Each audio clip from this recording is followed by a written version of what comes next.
안녕하세요. 뉴스와 사람들입니다. 강서구청장 선거 폭망으로 등장한 한동훈은 비상 상황에 대책을 마련하고 해결하기는커녕 더욱 폭망시키고 사퇴했지요. 이로써 국힘은 더블로 비상 상황이 되었습니다. 한동훈은 기자가 향후 계획을 묻자 특별한 계획이 있지는 않고 어디에서 뭘 하든 나라를 걱정하며 살겠다라고 발언했지요. 자, 이런 한동훈을 향한 비판 중 누구보다 빵 터지는 게 바로 홍준표입니다. 홍준표는 기자들과의 간담회에서 다음과 같이 발언했지요. 이번 선거는 시작부터 잘못된 선거였다. 정권의 운명을 가름하는 선거인데 초짜 당대표에 선거를 총괄하는 사람이 또 보선으로 들어온 장동혁이었고 거기에 공관위원장이란 사람은 정치를 모르는 사람이었다. 그런 사람들에게 어떻게 중차대한 선거를 맡겼는지 출발부터 안 된다고 봤다. 총선 기간 여당 선거운동 중 기억에 남는 것이 무엇이 있었느냐? 동원된 당원들 앞에서 셀카 찍던 것뿐이었다. 처음 시작할 때 제2의 윤석열 기적을 노리고 한동훈을 데려온 것이었는데 국민이 한 번 속지 두 번 속느냐?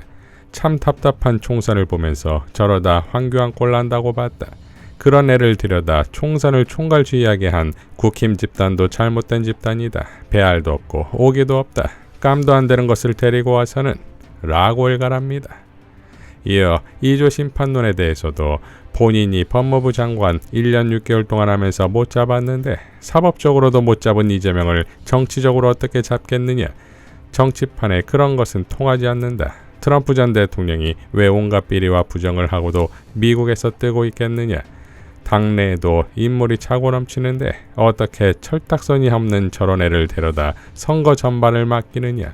일각의 대선 경쟁자로 본다는 이야기도 있는데 나오는 순간 경쟁자가 아니라 일회용이고 황교안처럼 사라질 것으로 봤다 라고 발언했습니다.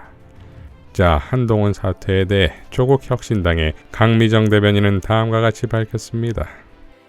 한동훈 국민의힘 위원장은 나라 걱정은 그만하고 수사나 기다리라. 한동훈 국민의힘 비상대책위원장이 오늘 국민의 뜻을 준엄하게 받아들이겠다라면서 사퇴했습니다. 그리고 어떻게 해야 국민의 사랑을 되찾을 수 있는지 고민하겠다. 쉽지 않은 길이 되겠지만 국민만 바라보면 그 길이 보일 것이라고 생각한다 라고 말했습니다. 한 위원장은 또 특별한 계획을 갖고 있진 않고 어디서 무엇을 하든 나라 걱정을 하며 살겠다라고 덧붙였습니다. 패장인지라 웬만하면 잘 가시라고 하고 싶지만 퇴임사가 군색한 데다 뻔뻔합니다. 국민만 바라보고 국민의 사랑을 되찾을 기회는 얼마든지 있었습니다. 국민이 모두 잘못했다라고 질타하는 국정을 바로 잡았어야 했습니다. 탈선한 윤석열호 열차를 제 궤도로 올려놓았어야 했습니다. 바로 총선 때였습니다. 그런데 한 위원장은 어떻게 했습니까? 색깔론을 제기하고 야당을 향해 막말하고 5.18, 4.3 폄훼하는 후보들을 공천하고 전 정부 탓하고 야당을 범죄 집단 취급했습니다. 이제 와서 길을 찾겠다 하니 어디서 뭘 하려고 합니까? 약속한 대로 봉사활동하면서 특검이나 기다리십시오. 총선을 참패로 몬 한 위원장을 지켜줄 곳은 어디에도 없을 것입니다.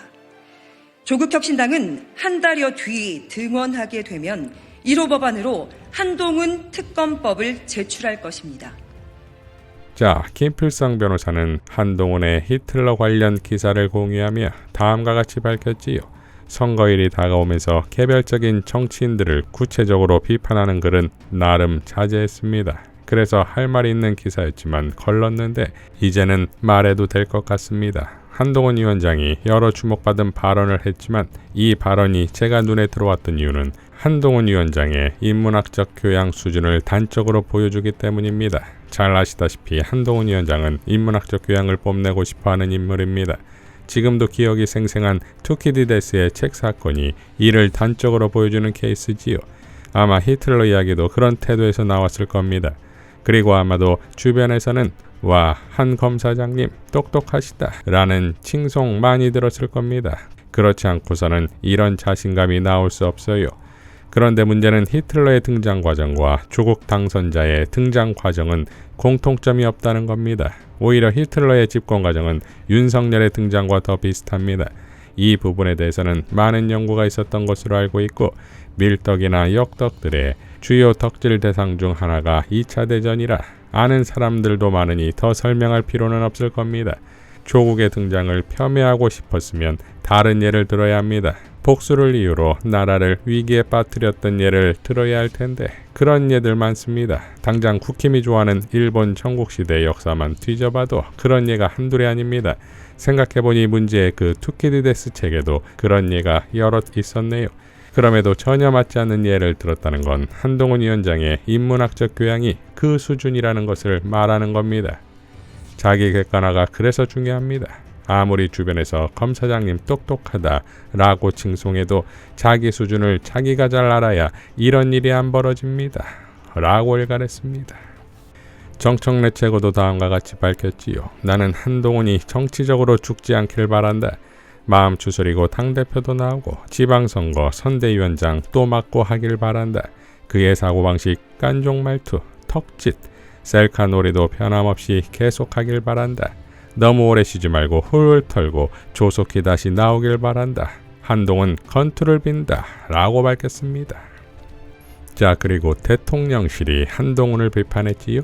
동아일보의 한동훈 참패 타격에도 당 잔류 의지, 윤한 갈등 시즌2 가능성 라는 제목의 기사에 따르면 대통령실은 여당의 총선 승리를 위해 한동훈이 요구했던 이종섭 호주 대사 사퇴, 의료개혁, 대화 등을 모두 수용한 만큼 한동훈의 책임이 크다는 분위기이고, 여권 관계자는 한 위원장이 주도권을 쥐고 원톱 스피커 선거운동 전략을 고수하면서 총선이 아닌 본인 대선 행보를 연상케 했다는 비판도 파다하지 않느냐라고 말했다는 보도지요.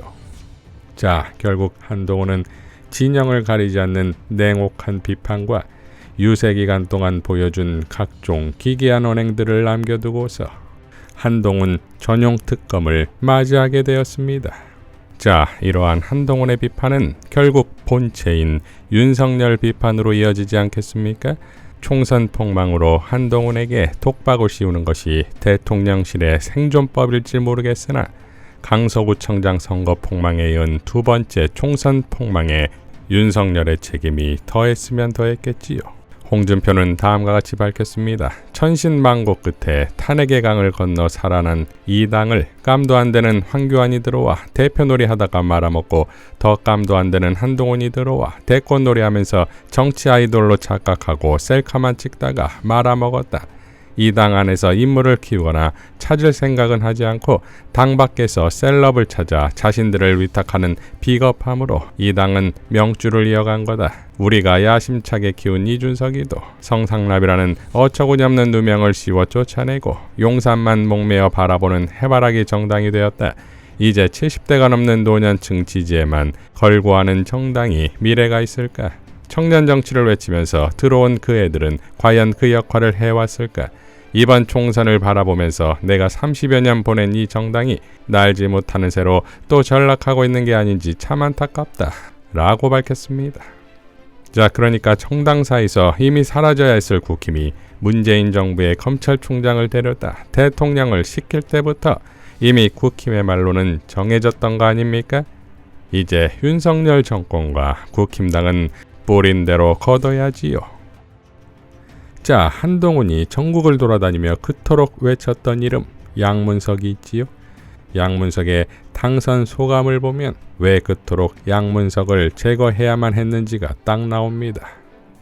대한민국은 현재의 대통령실 그리고 일부 정치 검사들 그리고 조선일보가 3대 악의 축이라고 생각합니다.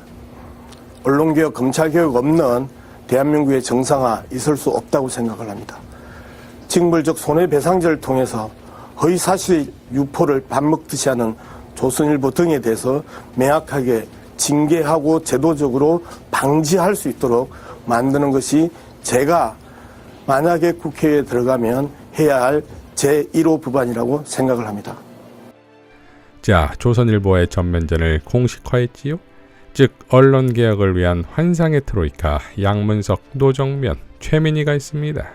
그러니까 22대에서의 언론개혁은 이제 시간 문제가 됐다 이거지요. 강자에게 한없이 나약하고 약자에게는 한없이 강했던 대한민국 수고 언론들이 아닙니까?